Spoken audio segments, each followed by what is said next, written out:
Mishra sir.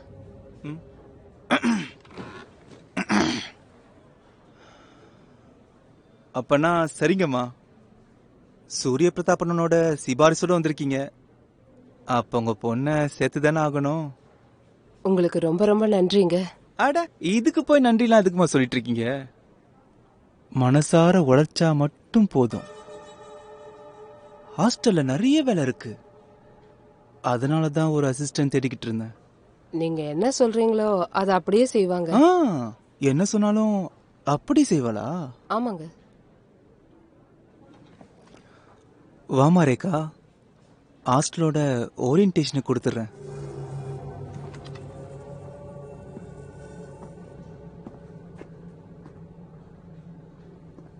உன் பொண்ணு எந்திரிக்கவே இல்லை. போடா கண்ணு.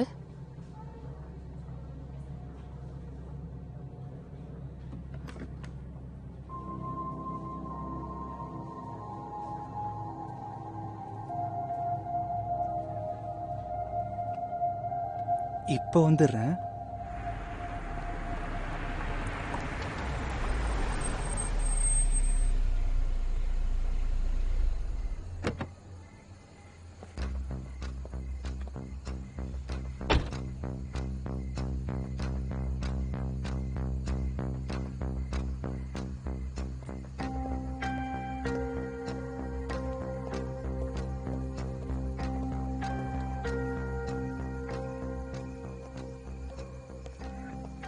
அவர் யஷ் தான் சொன்னான்னு சொன்னாரு. சரியா?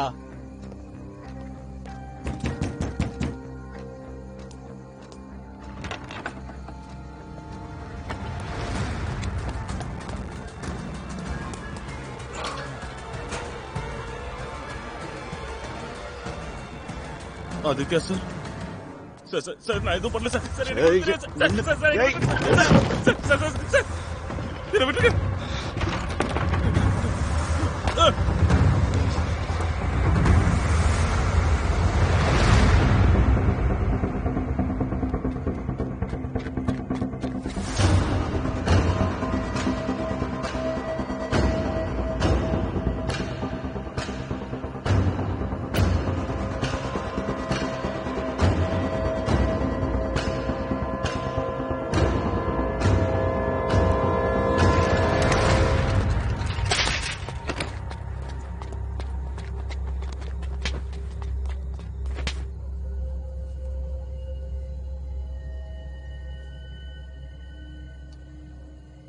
ஆதி சார், என்ன மன்னிச்சிருக்க.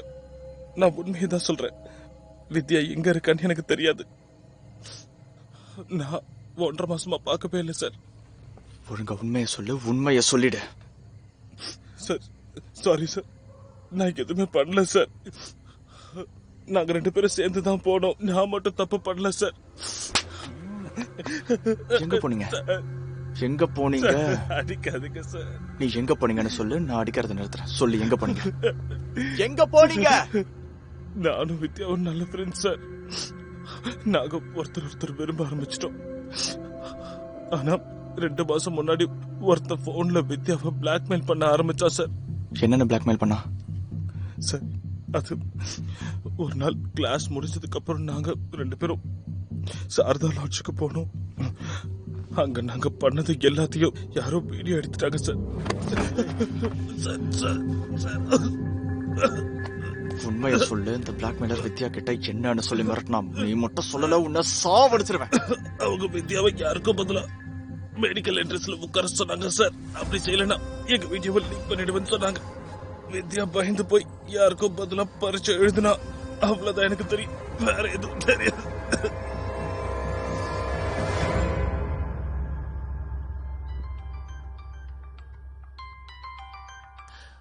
குருவர் கஷ்யப். வணக்கம் பிரகாஷ். வணக்கம் கஷ்யப் சார். எனக்கு ஒண்ணுமே புரிய மாட்டேங்குது பிரகாஷ். உனக்கு எப்படி நான் ஆறுதல் சொல்லுவேன்? உன்னோட வலிய என்னால புரிஞ்சுக்க முடியாது. ஆனாலும் கண்டிப்பா பகிர்ந்துக்கிறேன். இந்த போராட்டத்துல நானும் உங்க கூட இருக்கேன். வணக்கம் கஷ்யப் சார். ரமாகாந்த் பேசுறேன், உங்க வேலைக்காரன். வேலைக்காரன் இல்லப்பா, நீ என்னோட பையன் மாதிரி. இது உங்க பெருந்தன்மை கஷ்யப் சார். எந்த அரசியல்வாதியும் எந்த அரசும் உங்க வார்த்தையை மீற மாட்டாங்க சார். சிஎம்ஆ இருக்கிறது உங்களால தானே கஷ்யப் சார்.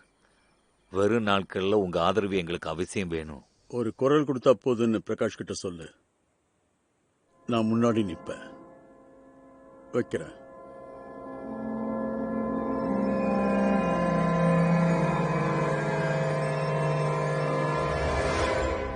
உங்க எல்லாருக்குமே அது தெரியும். டேலண்ட் ஹாஸ்டல்ல கம்மியான ரேட்ல உங்க எல்லாருக்கும் மெடிக்கல் கோச்சிங் தரப்படும்.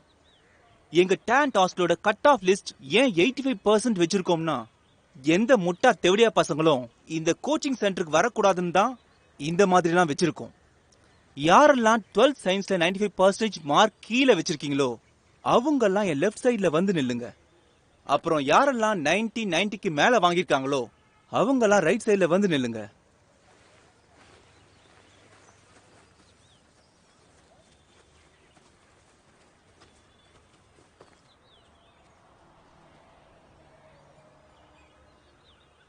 அந்த டேபிள்ல என்ன இருக்கு? பாதாம் சார். நீயும் உன் பின்னாடி எவ்வளவு பேர் நிக்கிறாங்களோ அவங்கெல்லாம் ஒரு பாக்கெட் பாதாம் எடுத்துக்கோங்க. தினமும் ராத்திரி 5 பாதாம தண்ணியில ஊற வைங்க. காலையில குளிக்கிறதுக்கு முன்னாடி அந்த பாதாம லவக்குன்னு போட்டுக்கோங்க. போய் எடுத்துக்கோங்க. Okay sir.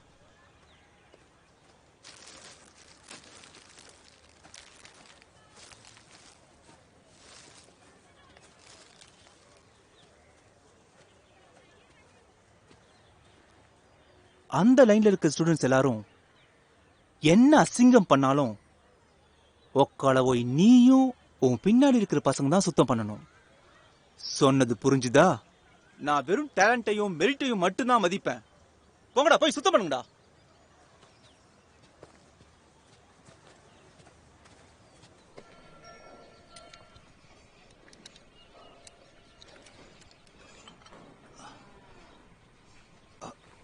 இங்க பாருங்க மேடம்,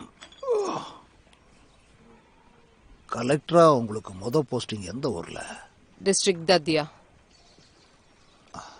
அப்படின்னா சரிதான். அப்ப எருமசாணி நாத்தம் பழக்கம் தானே, இல்ல வேற எங்கேயாவது உட்காரலாமா?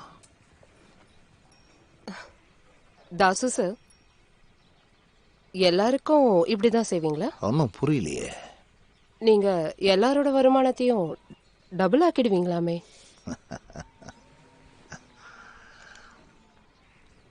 இன்னைக்கு நான் உங்களுக்கு அதை விட அதிகமாவே தர போறேன்.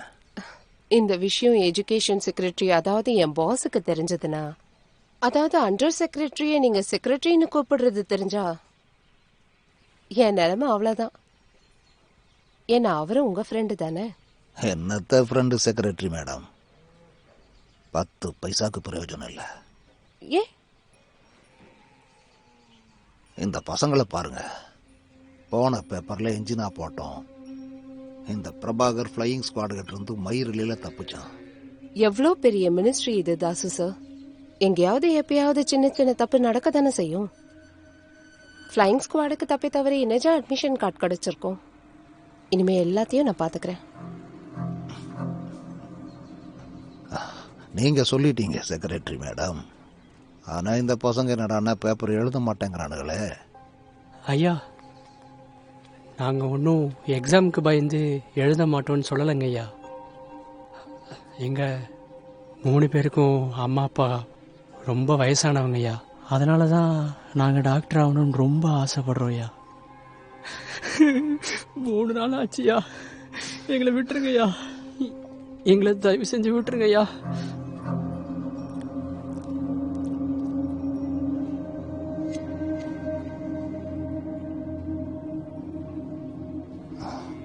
பண்றேன். ரொம்ப நன்றி ஐயா. சரி, ரொம்ப நன்றி. பரவாயில்ல. இதை நாங்கள் மறக்கவே மாட்டோம் ஐயா, மறக்கவே மாட்டோம். ஜோனு, சொல்லு தலைவா. 3 பேரையும் உள்ள கூட்டிட்டு போ.